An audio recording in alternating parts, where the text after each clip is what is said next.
Pues ya sabéis que aquí en la periferia intentamos siempre pues aunar esos dos tipos de entrevistas. Las entrevistas locales con el mundo pues más global, el mundo pues saliendo fuera de San Boi. Y en eso hoy tenemos mucha suerte porque hablamos de comunicación, ya sabéis que es un tema que nos gusta muchísimo y hablamos pues de personas de samboyanas ilustres como es el caso. Y es tan ilustre que hace unos días, hace poquito, podéis ver en el Viura San Boi, en nuestra publicación de cabecera municipal, pues podéis ver en la contraportada a Rosa Soto. Pues Rosa Soto es periodista, Rosa Soto es corresponsal, ese trabajo de corresponsal es algo muy interesante que ahora vamos a comentar y Rosa Soto, pues bueno, pues es de verdad una gran amiga del programa y por eso queremos conversar con ella y que nos explique un poquito más sobre su trayectoria y sobre lo que está haciendo actualmente. Hola Rosa, buenos días, ¿cómo estás?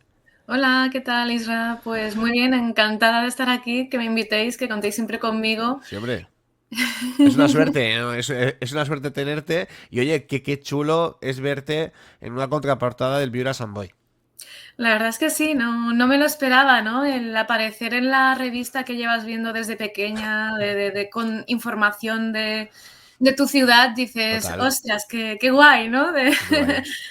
Sí, sí, además es información local que es muy distinto, ¿no? A la internacional porque lo comentabas en el inicio, ¿no? De esto del corresponsal, que bien suena, pero al final en esta trayectoria me he dado cuenta que lo que más llega es el periodismo local, ¿no? Entonces me parece como muy cercano, ¿no? El acercarse más a las personas, que es también lo que haces aquí en la periferia, así que me parece muy bonito y todo un honor que se cuente conmigo para compartir este ratito.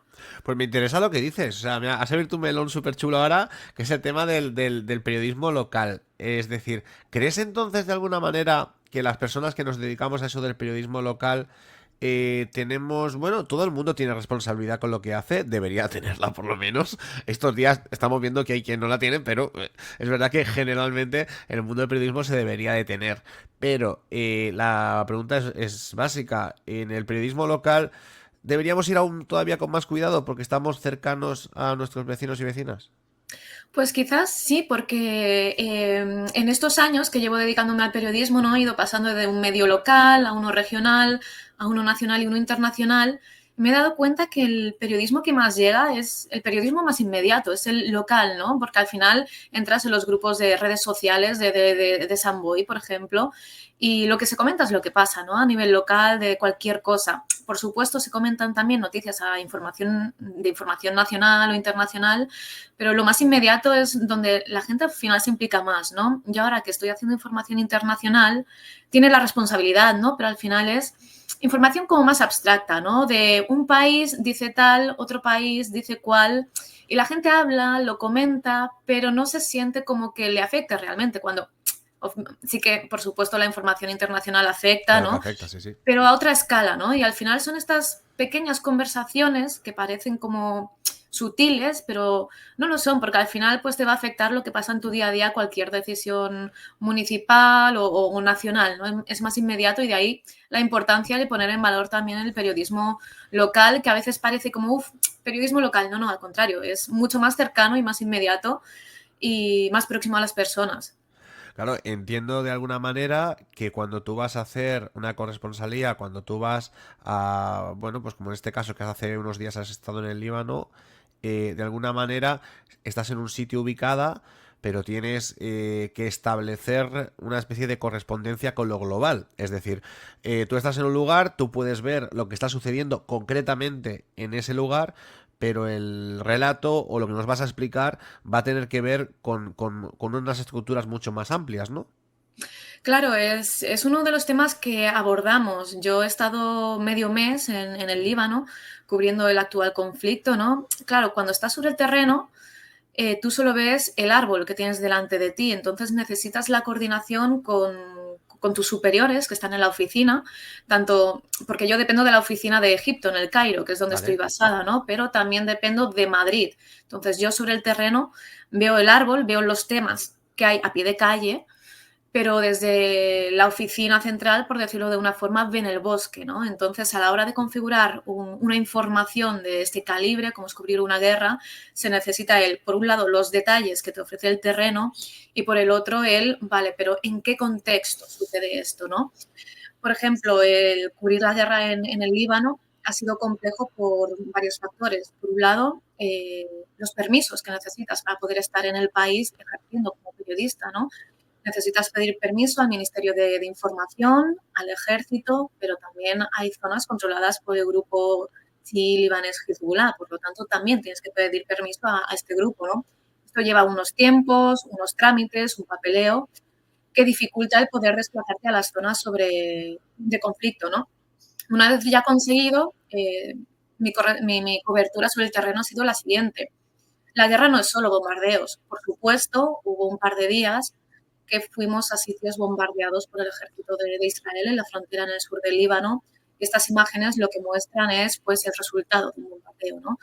Estuve en la ciudad de Nabatie, en el sur del Líbano, y era una ciudad fantasma. Era una ciudad con unas 120.000 personas que se desplazaron a otras partes del Líbano, y la sensación de estar caminando entre ruinas por un bombardeo era extraño, ¿no? Porque se escuchaba solo silencio y lo único que rompía el silencio era el escuchar un dron de vigilancia de Hezbollah sobrevolando el cielo, y luego escuchabas lamentablemente maullidos de una colonia de gatos que se habían quedado atrás, que las familias salieron como pudieron, y gatos que los alimentan, bueno, puntualmente hay ONGs que bajan a rescatarlos y a dar de alimentos, pero era una ciudad fantasma entre restos de escombros.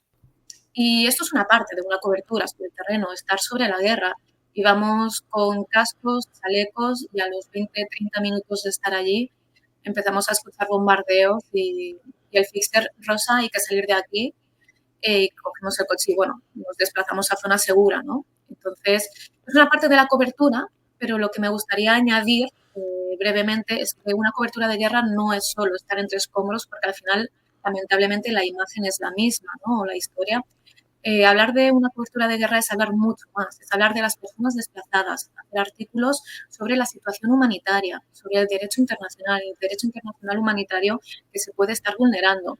Pero es también hablar de economía. Por ejemplo, hice temas de los efectos de la guerra en el sector turístico, en los hoteles, en los restaurantes. Es hablar de, como decimos, de la ayuda humanitaria. Es hablar de educación. ¿Qué pasa con los niños? Con los ataques no hay colegios, están perdiendo un curso. Es hablar de sanidad, de estructuras de hospitales colapsadas por el exceso de heridos, ¿no? Entonces, cuando una persona piensa en una corresponsalía de guerra, piensa solo en la parte de los escombros, que es como la más llamativa, qué valiente, pero una guerra es mucho más. Son todos los aspectos que forman una parte de una sociedad.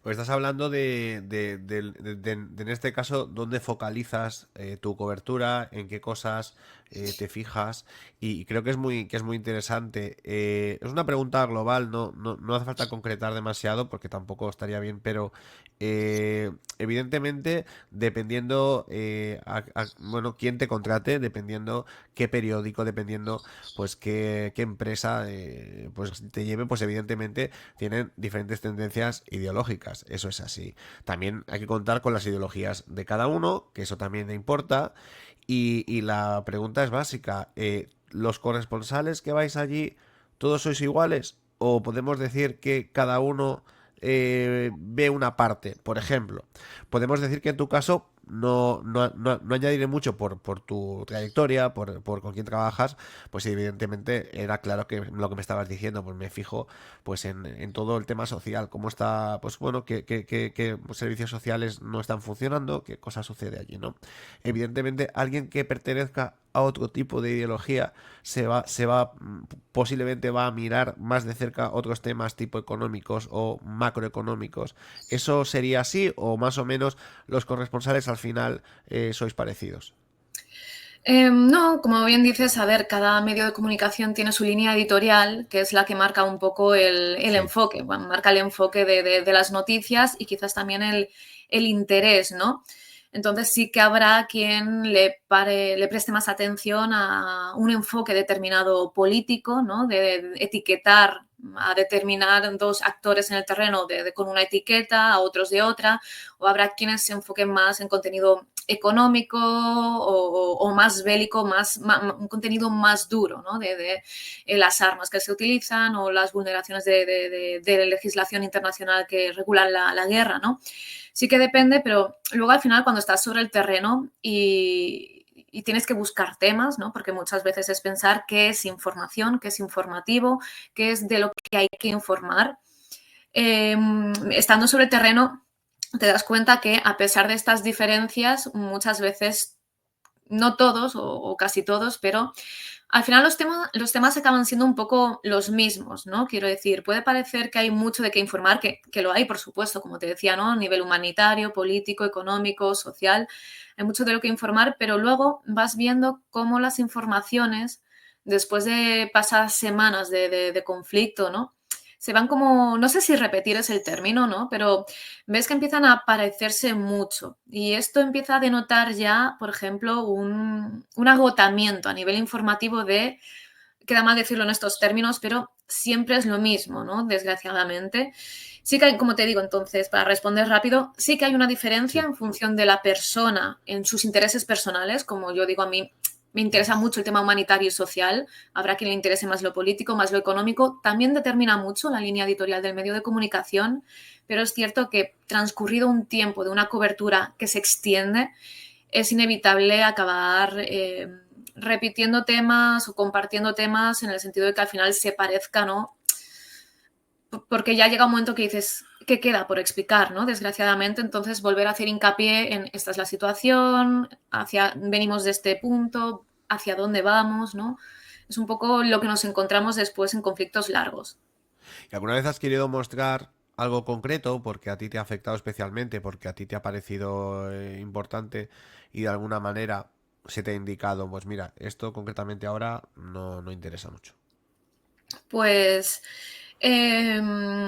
sí, a ver, un poco volviendo a lo mismo, ¿no? El tema humanitario siempre me ha interesado mucho, lo que pasa que al final, ¿cómo decirlo? Es un poco lo que comentaba, ¿no? Volver a reiterar. Y cuando ya has explicado muchas historias para concienciar de cómo están las personas, ya te dicen, oye, que es que ya llevamos muchas historias de mira qué mal están, ¿no? Ya. Entonces buscar otro enfoque, que queda mal decirlo así, ¿no? Pero al No, final no, pero es claro, el sí, sí. tema periodismo es, cuando repites una historia tampoco es novedad, no es noticia, ¿no? Ya. Entonces siempre tienes que andar buscando un nuevo enfoque o algo más noticioso, ¿no? Entonces ahí está el reto, el cómo informar y el cómo llegar a la ciudadanía. El objetivo al final del periodismo es informar y luego ya si la ciudadanía quiere tomar acción, eso ya es cosa personal de cada uno, ¿no? Entonces, bueno, llega a veces que te replanteas un poco el qué hago y cómo Ya. puedo hacerlo para cumplir con el objetivo que es informar, luego ya que el ciudadano si quiere ayudar de alguna forma, pues ya es una decisión personal, ¿no? ¿Y por qué es importante que alguien que, por ejemplo, esté en Samboy pueda saber lo que está sucediendo en el Líbano? Es decir, eso muchas veces parece que se lo preguntan a algunas personas. Es decir, eso es una conversación muy de bar. A mí lo que pase aquí, pues bueno. Pero ¿hasta qué punto nos afecta lo que internacionalmente sucede? Bueno, en el caso de los conflictos nos afecta porque en este caso, en este conflicto concreto, se están vulnerando leyes que son internacionales, o sea, son leyes que nos afectan a nosotros, son leyes que se determinaron con un consenso internacional, mundial, y por lo tanto estamos incluidos.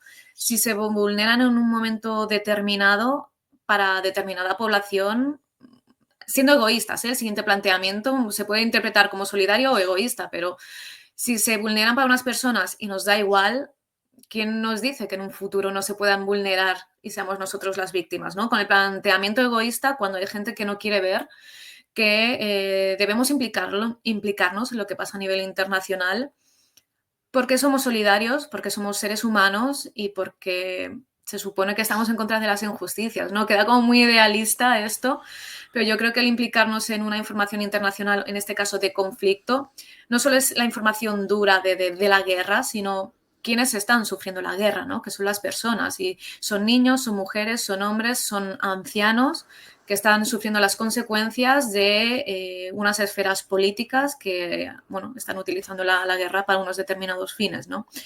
¿Por qué un samboyano debería interesarse en un conflicto internacional de este tipo? Y mi pregunta es, ¿y por qué no? ¿No? Quiero decir, creo que al menos estar informado, el estar informado y con la información ya, lo que decía antes, si quieres tomar algún tipo de decisión, si es que puedes, Yo porque siempre tiro, ¿no? Por la parte humanitaria y social, por lo tanto, si de alguna forma puedo intentar ayudar en lo posible, pues estar informado para intentar, ¿cómo decirlo?, disminuir el sufrimiento, ¿no? Esa es mi opinión personal. Por supuesto, habrá gente que le dé igual, bueno, pues Adelante. me alegro si no te afecta, ¿no? A nivel personal, ¿no? En este Claro, sentido, quiero es así. decir, es un poco mi valoración. Para ir finalizando, ¿qué es lo concretamente? ¿Qué situación hay en el Líbano ahora? ¿Cómo está la cosa? ¿Qué podemos explicar? A ver, las aldeas de los pueblos del sur del Líbano están prácticamente vacíos. La población ha huido. Entonces, imagínate coger lo poco que te quepa en un par de maletas y huir, ¿no? Como decía Nabatiel, la de mascotas que se han quedado atrás porque no se las han podido llevar o por lo que sea, ¿no? Las aldeas del sur están prácticamente abandonadas, muchas están derruidas. Hemos visto imágenes en vídeo que el propio ejército israelí pues ha hecho saltar por los aires, ¿no? Ha puesto dinamita y ha volado algunas aldeas, ¿no? El sur está, al ser zona fronteriza, pues está sufriendo en primera persona, bueno, los achaques de una guerra, del intercambio de fuego cruzado. Pasa lo mismo con el norte de Israel.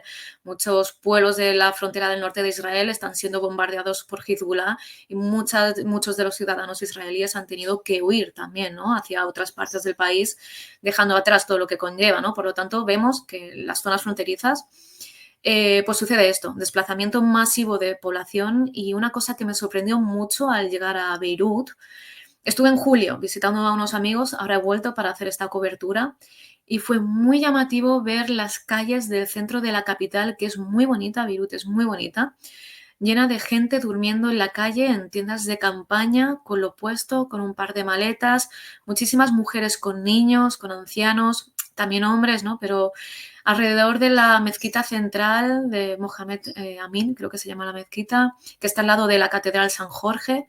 Son dos complejos religiosos que están uno al lado del otro y están rodeados, ¿no?, de personas desplazadas. La calle Hamra, que es la calle comercial principal, como si estuviéramos pasando en el Portal de l'Àngel en Barcelona, llena también de personas desplazadas en la calle buscando trabajo o intentando hacer compras básicas. Claro, ver a gente desplazada que no tiene nada te llama la atención, ¿no? Porque dices, ostras, ¿y qué pasa con estas personas? Vuelvo a lo mismo, niños que no están yendo al colegio, que se están perdiendo clases, están perdiendo un futuro, una generación. Mujeres, hombres sin empleo o trabajando de limpiando parabrisas, buscando trabajos desesperados de cualquier cosa del hogar o de tareas, ¿no? Entonces me sorprendió mucho encontrarme con esta situación, las organizaciones humanitarias desbordadas, desbordadísimas para intentar llegar. Entonces, siempre necesitando donaciones. Aquí dejo caer el mensaje, ¿no? Estaba la Cruz Roja Libanesa, la Media Luna Roja Libanesa, ACNUR, que lleva temas de refugiados también. Estaban desbordados, ¿no? Intentando, pues, conseguir, pues, básico, ¿no? Alimentación, ahora que llega el invierno, el frío, mantas, lugares para poder acoger a las personas. Es muy llamativo lo que vi sobre el terreno en este sentido. Por supuesto, el país prácticamente vacío de turistas, un país que vive del turismo, con unas costas preciosas, unos paisajes de postal. Realmente Beirut es muy bonito, Beirut, Líbano, ¿no? Vacío. Y eso se nota mucho, porque al final hay muchos negocios cerrados, teatros cerrados, cines cerrados, hoteles cerrados, o que sobreviven con los desplazados que sí que tenían unos ahorros y pueden permitirse estar en un hotel con precios especiales. Al final afecta a todo la guerra, afecta a todo. Y como digo, es el paisaje urbano ha cambiado muchísimo y temo que vaya para largo. Ahora todas las miradas están puestas de qué forma el cambio de presidente en Estados Unidos puede afectar a la región. Todavía es pronto y se espera que el paisaje pueda llegar a cambiar. No sé si para bien o para mal. Es un interrogante que esperamos ver las próximas semanas. Yo en Trump no confío mucho, pero como es alguien que es completamente anárquico, pues nunca se sabe. Rosa Soto, periodista, pues darte las gracias de estar con nosotros en esta mañana aquí en la periferia, decirte que intentaremos seguirte todo lo que hagas porque nos encanta cómo explicas, cómo haces esas crónicas y cómo, pues de alguna manera, pues nos llevas a esos lugares que no podemos visitar, pero que de los que tenemos que estar bien informados. Pues nada, pues ha sido una maravilla tenerte y nada, que muchas gracias. Muchas gracias a vosotros por invitarme y encantada de estar y compartir con vosotros este ratito. Gracias, Isra. Que vaya muy bien, adiós. Adiós.